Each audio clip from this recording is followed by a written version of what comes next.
They say that it takes about 10,000 hours to achieve elite performance. We all have 168 hours in the week, and yet the only difference between those who have achieved success and those who haven't is how they choose to spend each of those hours. It's said that we're a function of our habits. When every decision that we make in every single moment has the capacity to take us closer to or further away from our ultimate goal, we are here to analyze the common themes in the habits of those that are successful and those that have achieved success to lay out a blueprint for you. Welcome to the Elite Athlete Blueprint Podcast, the podcast that will give you all of the tools that you need to make sure that you can learn from the absolute best wisdom available on the topic of elite performance and spend the next 10 years putting in the 10,000 hours of work you need to achieve elite athletic performance.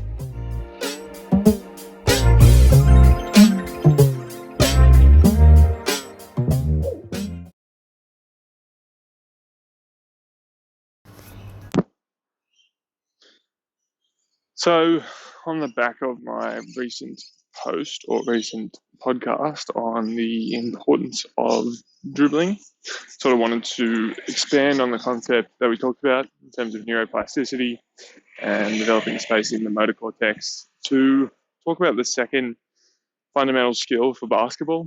And look, there are a series of other fundamentals that probably underpin these things in terms of just general movement competency. And that's something that we will talk about in other episodes. But in terms of basketball specific skills, really it comes down to there are two core skills that every single basketball player should be able to do. And that's really shooting and dribbling. And they both involve the basketball and being able to handle the basketball and control the basketball and have that as a part of your nervous system. And not a lot of people are really talking about this concept. I think a lot of skill trainers don't have a scientific background, and so they talk about things anecdotally and without a focus on science. And luckily, I've been able to study at the University of Sydney and study a degree in exercise and sports science, and also just generally be interested in motor learning. I've written a number of sort of scientific papers that weren't ever published, but for various publications and things like that in the strength and conditioning field. And so in that time, I've been able to have and do a lot of research. I've also sort of published many articles, hundreds of articles on exercise science and physiology and human performance and everything like that. And those can sort of be found. Unfortunately, I just recently had to take down my website, but I'll be including some of those articles on the Elite Athlete Blueprint. But a lot of those can be found on mtphealth.com.au. They're sort of more, I guess, like rehab focused and general population focused. But, I have written a lot of articles, and in that time I've done a lot of research on it. And so I think it's just important to note that scientific focus, while a lot of skill trainers can really, help people and benefit people, the reasoning behind why they're benefiting people may be, slightly inaccurate, even though it still works.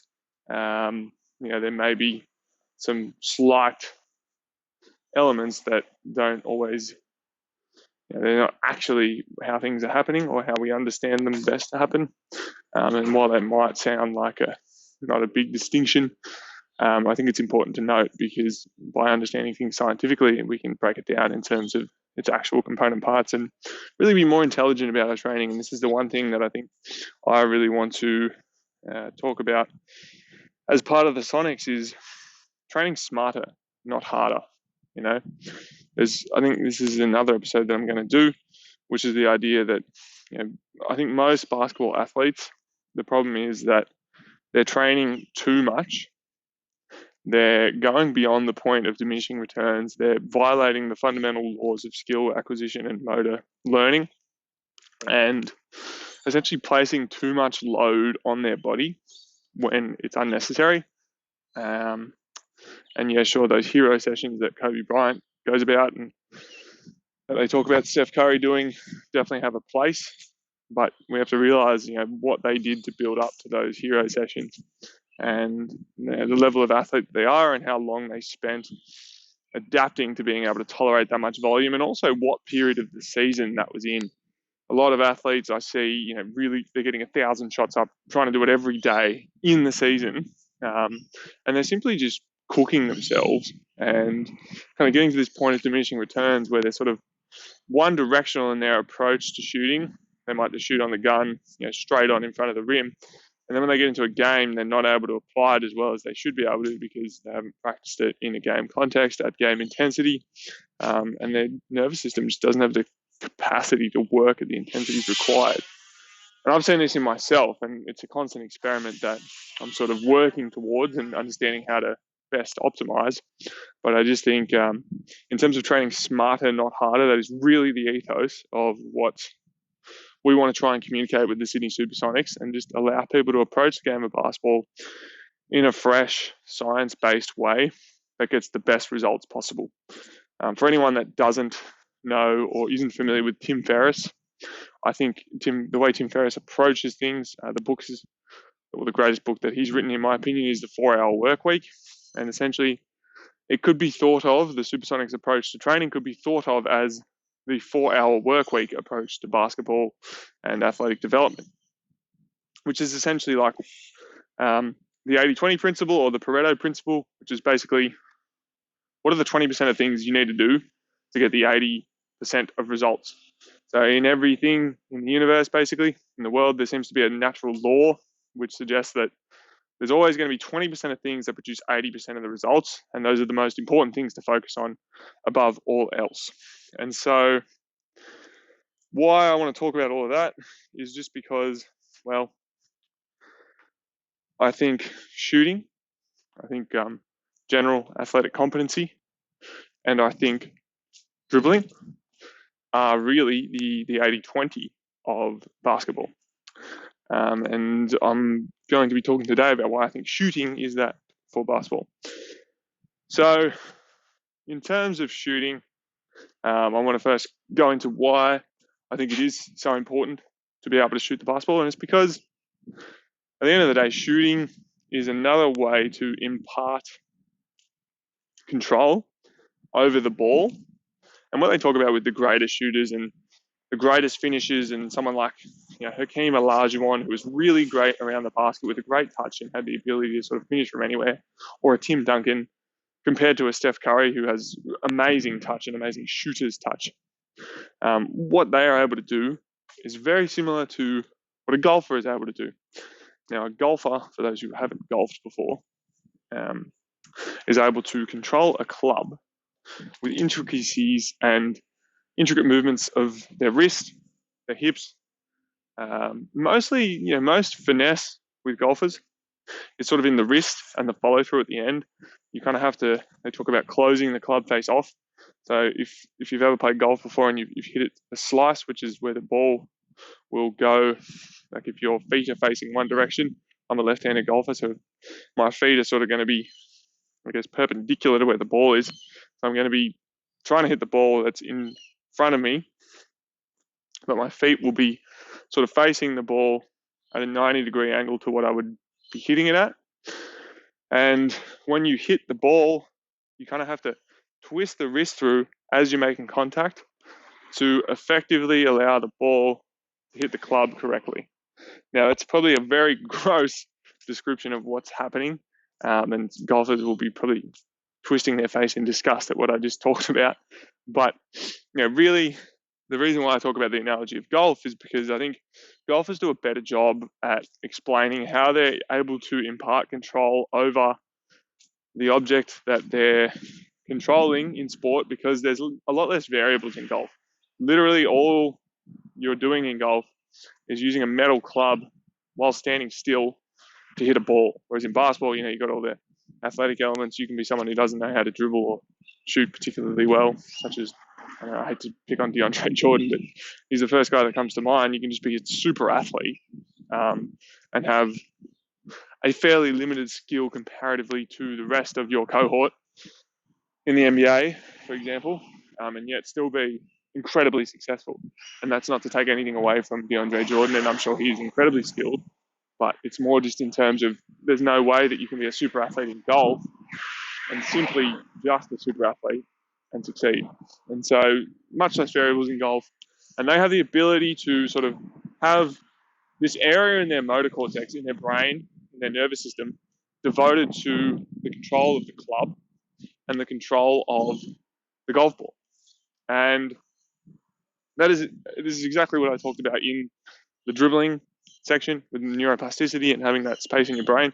But the same thing goes for shooting. And what you'll find is if you practice shooting enough and you understand, the process of becoming a good shooter, you'll start to realize that, all right, shooting, and the more you practice shooting, the more you're able to control your shooting touch, but also your body's ability to sort of stop and control forces and stay on balance. And shooting is a lot more than just your actual touch. A lot of shooting at the high level, particularly when you hear Steph Curry talk about shooting, is actually about getting on balance and being able to control your body. And in coming to a stop, a lot of deceleration required to be an elite shooter. That's why James Harden is such a good shooter, because he has elite deceleration, best in the NBA. Paul Favourites has measured it and talked about that. But shooting is really your ability to control your body while then finessing the basketball at the top of your release. So if you're overweight, or you're not particularly strong at deceleration, or you only work on acceleration, then you're not going to be as good of a shooter as you could possibly be, because shooting is about controlling forces and then harnessing the forces that you've controlled through your body while then releasing the basketball at the top of the motion that you've created. So you watch Steph Curry shoot, it's all one motion. He's controlled all of the forces that are being imparted into the ground. Isaac Newton's laws of physics, every force has an equal and opposite reaction. So by stopping into the ground, you're going to be putting force up into the body. And then what Steph Curry is able to do is take all of the force that not all of the force, but a lot of the force that he's applying into the ground, and then use the tissues within his body, plyometrically, the stretch shortening cycle and everything like that, and forgive me if that kind of falls on deaf ears, the stretch shortening cycle is just essentially like a rubber band. Your body's, or your tendons are like rubber bands, and so the elastic energy that goes through the ground from when you're sort of applying the force into the ground, or goes from the ground into your tendons. There are certain reflexes within the body and certain tissue capacities if you've got elastic tendons, which basketball players will have because of the time that they've spent performing basketball and adapting. And so the force that comes from the ground that goes up into the tendons and goes through the body, through the Achilles, through the knees, into the midsection. And this is why they talk about sort of core control. If you watch any clips of Steph Curry's trainer talking about Steph shooting, and they do a lot of core work. You see a lot of shooters working on 1 foot jump shot work, and that's essentially maintaining core stability while being able to finish strong at the top. And that's sort of where the ability to control the wrist and control the motion really comes into things. And so there's a lot of elements that go into shooting, and that's why it's always most important to work on your release, because if the most fundamental point of the shot, which is the release, isn't on point, then nothing else will be. And so I'll link some of the videos of Steph Curry's shooting into this module. But you can just have a search for that on YouTube, because there's tons of resources there. But really shooting is super, super important, because it's a fundamental skill set of basketball. Firstly, it's, as a small player, it really is the only way that a lot of players can score points. If you're not quick and you're not tall and you're not athletic, then you can have a role on any team as a shooter, pretty much any team. Obviously, there's the defensive element, but shooters, it's the easiest way to score points. It's the most leveraged way to score points. And if you're an elite shooter, then you'll probably have a place on just about every team. Now, I've definitely played on teams where there's been a guy who's absolutely rubbish athletically, can't defend, but he can shoot the ball, and he always has a place. And so shooting really is probably the most important skill set to be able to do. You can not dribble the ball. You can be able to not dribble the ball, but you can shoot it, and you'll be a great, great player. Now, with that said, I do believe that being able to dribble the ball well will help you with your shooting because of the fact that it's easier to get reps with dribbling. So you're able to devote more time um, into developing sort of the motor pathways to get your brain to respond to dribbling the ball. So you're actually sort of using that part of your brain, and your brain can get used to feeling what the ball should feel like.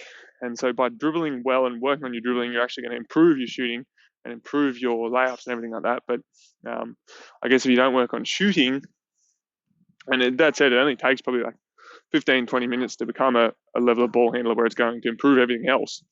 And then, you've got the next stage of ball handling where you become like Kyrie Irving, which isn't necessary to be an elite shooter, but without having some basics of dribbling, then you're not going to be as good a shooter. As well as the fact that when you're shooting, shooting off the dribble is a really important skill set, and you need to be able to dribble to be able to do that well.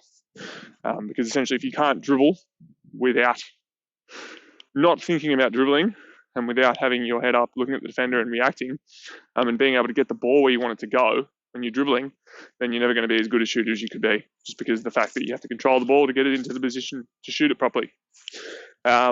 So, with all that said, and with shooting sort of being one of the fundamental skill sets, if not the fundamental skill set for being able to score points and play basketball, it is, in my opinion, there's no point in sort of working on one or the other. I think the best approach is to, as a young player, spend 15, 20 minutes on your dribbling every single day. If it's a day where you're playing, then the game itself and the warm-up can be that dribble work. And if it's a day where you're in the gym, or if you're not in the gym yet, which I think all athletes should be in the gym, whether it's a gym session at home and just some basic movement stuff, you should probably always warm up with dribbling and the basic dribbling. And that's going to cover off, getting you the fundamental skill sets you need to be able to dribble well. And then when it comes to shooting, I think every time you get in front of a rim, you should have a basic routine that you're able to do. Start with your form shooting and working on that. I think you probably don't need to work on form shooting for any period longer than, say, 10 weeks until you've nailed the form. Follow the Pro Shot shooting system's form, I think, is the best way to do it. Form shooting, quite simple once you feel like you're confident with your release with one hand. And for younger players who are playing with a smaller ball and who might not have the strength, I really, really strongly recommend scaling back the shooting that you're doing so that you can use perfect form. And there's a lot of shooting resources, and if you don't think there's enough shooting resources in our course, then let us know and I'll find some more videos to kind of bridge that gap. But your shooting kind of goes in stages, and it's unfair to say to a younger athlete, you should be able to shoot at this percentage, because it's really going to depend on your strength and what you're sort of working towards. So if you can't shoot within a range with perfect form and you don't have a consistent release, then absolutely work on your form shooting to start with and nail that. And while you're doing that, you can work on your deceleration control and your body control. And then, over time you build up to being able to shoot free throws properly. And once you can shoot free throws consistently with a good form shooting, then all you need to do to practice your shooting is a lot of mental rehearsal, a lot of in-game mental rehearsal. But then, each day you kind of shoot your free throws. What I like to do is make 10 free throws in a row before I leave the gym.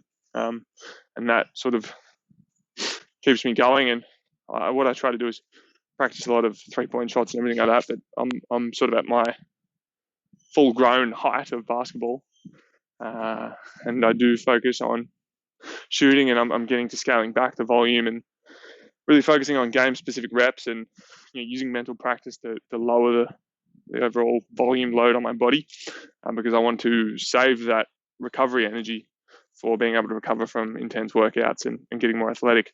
But I'm sort of skipping a few steps in terms of how to build a shot up and how to work on it. But really, if you do form shooting until you feel comfortable with it, and then once you become confident shooting in game, then as soon as you feel like you're making more than 60% of shots from a particular area at game speeds, practicing uncontested, then I feel like you're ready to start applying that into games, particularly in 3-on-3. Even if you're shooting sort of 40% from 3 in 3-on-3, the only way to get better at shooting is to practice it in game. And so as soon as you feel confident shooting greater than 40% wide open, then by all means start shooting in game. The sooner you can get to shooting in game with perfect form and just as you would normally shoot, the more you can facilitate the learning process, the more you can build that skill. And then that's where mental practice comes in to continue reinforcing it. So always sort of aim for more than 40% from a spot in a particular style, whether it's at game intensity or whether it's just shooting standing. You want to be able to shoot off the dribble. You want to be able to shoot off the triple threat. You want to be able to shoot sort of stand still. But, really for 3-on-3 context, a lot of coaches will probably laugh at me saying this, but 3-on-3, you've got to be able to shoot the ball. So if you're shooting at more than 30, 40%, then just let that thing fly and get used to playing. 3-on-3 should be about having fun, should be about developing, should be about continuing to develop. There are days I go into the gym and I'll shoot 70%. There are other days where I'll shoot 40%. But the thing is that I'm continuing to practice because I know that every time I practice shooting, I'm laying down more neural pathways, more things into my motor cortex, and I'm refining that skill more and more. And what I'm finding now is that because I don't practice a lot in game intensities and I can be sometimes fatigued because of the volume of training that I'm doing, I'm not able to make as consistently in games as I would like. And so I'm sort of reevaluating how I'm training and trying to do more mental stuff, more mental practice, and really thinking about shooting more. And then just doing the minimum amount I can in the gym, doing 2 days a week of game-specific shooting. And I think the best time to work on your skills is actually as a warm-up before your games. And there are some specific protocols that I use for that. But, really, I think the key to being an elite shooter is applying your shooting in game and getting comfortable and confident doing that. And I think, at the end of the day, the biggest thing for shooting is being confident shooting and knowing that the ball is going to go in, because so much of it is just simply getting out of your mind's own way and allowing yourself to perform. And that comes into the belief and the mindset that you have to have as a shooter. And the only way to develop that confidence is to simply just practice shooting as often as you can in game and get comfortable doing it. Steph Curry's able to shoot like he's able to shoot because he's been a shooter since the day he was born, basically. His dad was an elite shooter in the NBA, and he's had that ingrained into him that, you're going to play in the NBA if you want. Your dad's a shooter in the NBA, so you're going to be an elite shooter too. All you got to do is put in the work. And so, for him, there's no question of whether or not he's going to be a shooter, because he knew that, okay, my dad was a shooter, I'm going to be a shooter. And he's had that confidence, and he knew that if he wasn't shooting well on a particular day, all he needed to do was get in. He's probably practiced so much more often than anyone else. He's definitely done his 10,000 hours. So the question for you is how many hours have you done? Have you done 10,000 hours? And if you haven't done 10,000 hours, then why are you expecting to be able to shoot it like an elite shooter would? I think Steph Curry's probably done more like 30,000 hours or something like that. But, you can't expect to get the results that someone who's done 10,000 hours on shooting has gotten. You have to play hundreds of games as a shooter to be able to be an elite shooter and perform like that. So I think a big thing about mindset and playing and being an elite player is simply just having realistic expectations for yourself, understanding what the process is like, and knowing what it takes to be a great shooter, what the best have done, and just continuing to trust that process, that once you put in 10,000 hours as a shooter, then you will be an elite shooter. And so 10,000 hours as a shooter is independent of, you might have played 10,000 hours of basketball, which, I might be coming up onto having played 10,000 hours, given that I've been playing for 14 years now. But I haven't been playing 10,000 hours as a shooter. I've really only been a shooter, or been considering myself as a shooter, for 2 years, less than 2 years, for 15 months. And so I definitely haven't put my 10,000 hours in as a shooter. So I can't be frustrated with myself if I'm not able to shoot like someone who has put in 10,000 hours. And a lot of the guys that I play with would be coming up on that. They've been shooters since they were 13. And I started shooting at the age of 23, 24. So ask yourself those questions, set yourself realistic expectations, and it might even help to track the 10,000 hours and see where you stack up. How many hours of gameplay have you played as a shooter? What else do you need to do to continue working on it? You can accelerate the results much faster if you're consistent in your practice, but at the end of the day, you've got to have realistic expectations for yourself. And being a shooter is a journey, it's a process, but it will be the most fruitful thing you do for your game of basketball if you truly desire to play at the elite level, no matter your size.